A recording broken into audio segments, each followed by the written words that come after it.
Muchachos, así es, el día de hoy vamos a hablar de uno de los libros de ciencia ficción más extraños, más raros que he tenido la oportunidad de leer. Estoy hablando de La Era de la Supernova, de Liu Cixin. Si les interesa, quédense. Así es, muchachos, pues este libro les debo decir que me costó mucho trabajo leerlo. Lo empecé a leer prácticamente el 1 de enero del 2025 y siendo hoy 28 de febrero, me tardé 2 meses porque prácticamente el libro no me atrapó. Les voy a contar súper rápido una introducción muy expresa de lo que es La Era de la Supernova de Liu Cixin. Vamos a entrar un poquito más a detalle, va a haber spoilers, saben que yo amo los spoilers. Entonces, a ver, este libro lo adquirí después de haberme enamorado de la saga de los 3 cuerpos de Liu Cixin, El Bosque Oscuro y El Fin de la Muerte. Entonces yo creí que toda la sabiduría y toda la intención y toda la madurez que el autor chino había adquirido con esta saga iba a venir interpretada y desarrollada en este libro. Sin embargo, una vez que lo adquirí me di cuenta, bajo la posterior investigación, de que este libro fue escrito por ahí de 1991 y tuvo muchos detalles de pausa en cuestión de escritura. Y la situación es, este libro está enrolado en los términos de la ciencia ficción. Sin embargo, debo comentarles que el libro de ciencia ficción no tiene nada. Y les voy a contar por qué. El libro argumenta una sociedad humana en la que las personas mayores de 13 años están destinadas a morir debido a que una supernova a ciertos, creo que son 8 años luz de distancia, explota en el espacio. La radiación es tan fuerte y entonces le da de golpe a la Tierra esta radiación, de tal forma que afecta, si no me equivoco, los cromosomas de las personas que son mayores de 13 años y de hecho provoca mutaciones en todo el ecosistema de la Tierra. La situación converge en una disputa social entre qué va a suceder cuando las personas mayores de 13 años, prácticamente todos los adultos del mundo, van a tener que cederle a los niños de 13 años el control completo de toda la civilización y de toda la historia humana. Este tema, argumentativamente hablando, pinta para mucho más de lo que realmente siento que el autor Liu Cixin tuvo oportunidad de desarrollar en el libro. Prácticamente este libro es una crítica social disfrazada de ciencia ficción. Una vez que los personajes principales son presentados en el libro, nos damos cuenta de que realmente el libro no trata mucho de ciencia ficción. Ok, recapitulemos. Las personas mayores de 13 años están destinadas a morir. El mundo queda pendiendo de un hilo porque prácticamente todos los extractos sociales de la humanidad están, a partir de cierto momento de la historia, basados y cargados por una pirámide en donde las personas más adultas son niños de 13 años. Significa que todos los roles sociales deberán ser investidos y trabajados por personas desde los 5 o 6 años hasta los 13. Entonces, el libro empieza a abarcar procesos sociales una vez que las personas adultas han muerto, en donde pues vemos que hay personitas que se dedican a ser de enfermeras, otros son doctores, hay unos que se dedican a las guarderías porque evidentemente hay niños recién nacidos, y es donde entran los personajes principales de la historia, que son 3 niños chinos: Xiaomen, Huahua y Gafitas. Cada uno de los 3 tiene un rol distinto representado en el libro, como la persona que es capaz de desarrollar planificaciones y estrategias para que China sobreviva, que en este caso es Gafitas, y los otros 2 líderes, que es Xiaomen, que es una niña, y Huahua, que es un niño. Una vez que los adultos han desaparecido de la faz de la Tierra, toda la responsabilidad social de llevar el crecimiento socioeconómico de China queda investido en estos 3 pequeños. Si bien ellos hacen su mayor esfuerzo para seguir la inercia que les deja la sociedad de la era común, regalada por tantos años de trabajo de los adultos, es entonces en donde empieza a aflorar la verdadera naturaleza de los niños. Si bien uno como adulto, y lo explica claramente el libro, cree que los niños son personas llenas de bondad, llenas de amor hacia la vida, el libro demuestra algo completamente distinto. Los niños, basándonos en meramente una especulación social y visual de cómo se comportan en la actualidad, son personas que son incapaces de valorar la vida. Entonces se empieza a construir una sociedad meramente basada en los deseos mundanos de pequeños menores de 13 años.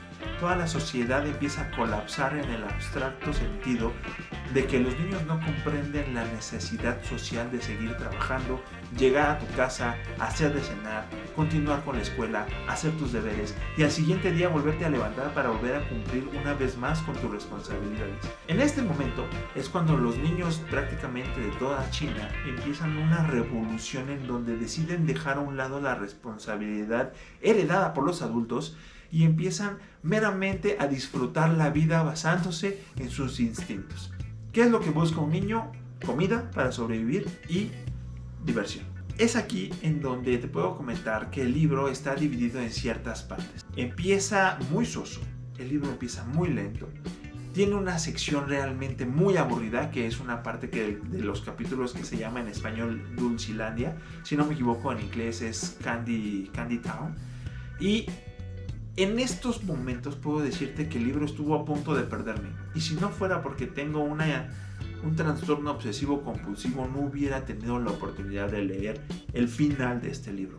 Empezado este libro, puedo decirte que es un libro soso, un libro aburrido, no tiene nada de ciencia ficción, es meramente una construcción social en una sociedad liderada por pequeños, pero la segunda parte del libro se pone muy interesante.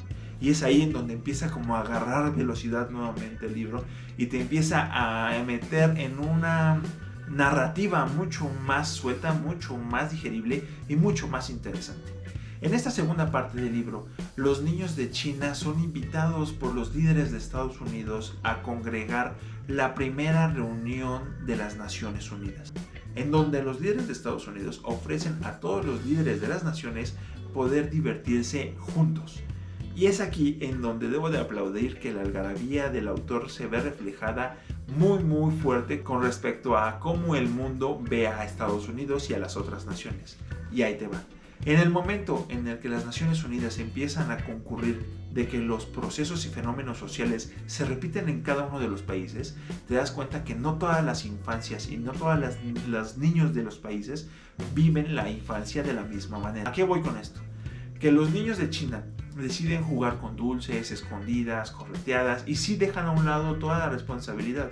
Pero los niños de Estados Unidos son niños criados para la guerra, niños bélicos que lo único que les importa es sobrevivir una matanza prolífera con armas reales, a lo que ellos instintivamente y por su falta de madurez les llaman las guerras continuas en un juego mundano en una ciudad abandonada. Los Estados Unidos de América son los primeros en ofertar a las distintas naciones que los primeros Juegos Olímpicos de la era de la supernova se desarrollen en la Antártida. Pero no son juegos deportivos, son Juegos Olímpicos de guerra. Y es entonces en donde se postula una interacción social muy extraña políticamente hablando, porque el ganador de los Juegos Olímpicos tendrá la oportunidad de repartirse con la cuchara grande los territorios más importantes y aptos de la Antártida.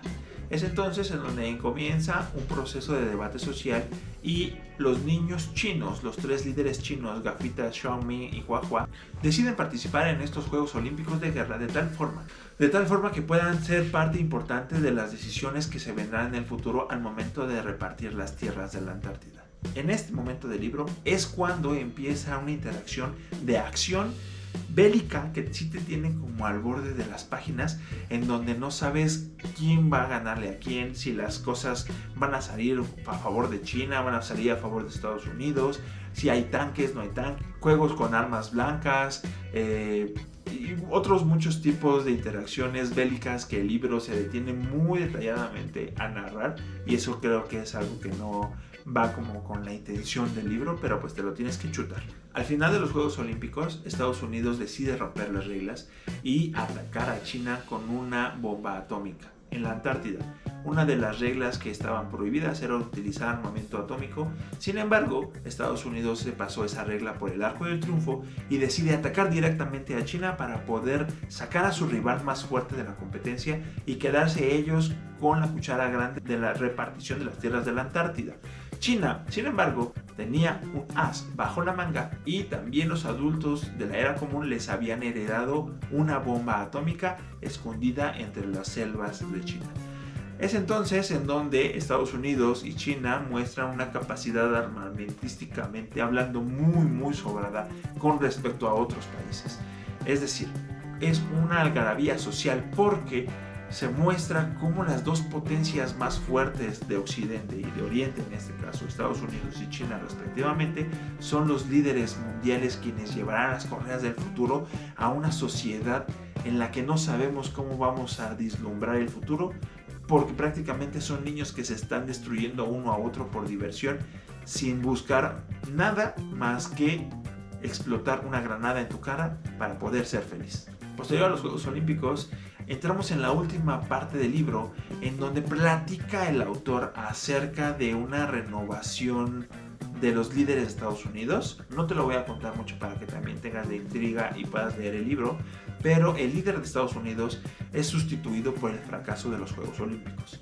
Sin embargo, esta nueva presidenta, igual una niña ya de 14, 15 años, porque tenemos contemplado que han pasado como 2 años después de la explosión de la supernova, esta líder presidencial estadounidense viaja a China y hace una de las ofertas más importantes para continuar con el desarrollo social de este nuevo mundo, que es cambiar territorios. Le plantea a China entregarles el territorio de Estados Unidos y a su vez China tendrá que hacer lo propio. El libro te lleva a un proceso que se llama la Gran Migración, en donde por caracteres y normas sociales los niños chinos tienen que acceder a este intercambio de territorios. Hace una comparativa muy buena entre lo que es Estados Unidos y China, siendo Estados Unidos uno de los países más jóvenes, con un territorio muy similar al de China, sin una cultura de arraigamiento propio. Es decir, Estados Unidos está basado y constituido por miles y miles de migrantes, cuando China es el país más viejo, el país con mayor cultura y el país con un antecedente hereditario muy cultural, muy grande. Son dos polos, son como el agua y el aceite. Estados Unidos contra China, los líderes del mundo se reparten la nueva sociedad infantil en un proceso llamado la Gran Migración. Después de eso el libro corta de tajo. Siento que no hubo una conclusión adecuada de qué pasó con la Gran Migración, por qué Estados Unidos hace esta propuesta, cuáles eran las ventajas de Estados Unidos para hacer esta propuesta. Y al final el libro te lleva a una narrativa en la que te das cuenta que han pasado 30 años de la supernova, 30 años de la Gran Migración, y ahora tenemos gente viviendo en Marte, así de la nada. El autor se la sacó, dijo: ahora hay gente en Marte y pueden ver a sus abuelos que viven en la Tierra. No hubo un cierre adecuado de este libro, no hubo una conclusión, no me sentí inmerso, no me atrapó. Debo decirles que el libro no me gustó. Lo leí pues por obligación, porque yo lo había empezado y porque tenía toda la intención de averiguar qué más tenía Liu Cixin en su repertorio. Este libro me dejó mucho que desear. No es un mal libro si es que te gusta como la literatura histórica con tintes de novela, pero yo plenamente estaba buscando un libro de ciencia ficción.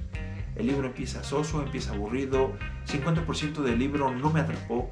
Empecé a leer la última semana, la última mitad del libro, y fue como un chispazo de renovación, un nuevo aire para la novela que no tenía nada que ver con el principio y la primera mitad de la historia. Y al final me dejó inconcluso. Al final no supe si el autor tenía prisa por concluir la novela. Emite un epílogo en donde mezcla a sí mismo como participante en el resultado final del autor del epílogo. No sé, está súper confuso. Si me preguntan, ¿recomiendas la era de la supernova de Liu Cixin? La respuesta es no, al menos que tengas que leerlos por convicción propia, porque quieras tener de tu repertorio toda la historia de los escritos y las novelas de Liu Cixin. Pero el libro no se parece nada a una construcción mucho más madura que tiene la trilogía de los tres cuerpos. Sí hay una época importante de distanciamiento entre el tiempo en el que se escribió la era de la supernova y el momento en el que Liu Cixin empezó a escribir la trilogía de los tres cuerpos. La era de la supernova se parece mucho a el primer libro de la trilogía de los tres cuerpos, que es El problema de los tres cuerpos, valga la redundancia. Sí tiene como esos mismos tintes, pero dista mucho de la última novela de esta trilogía, que es El fin de la muerte.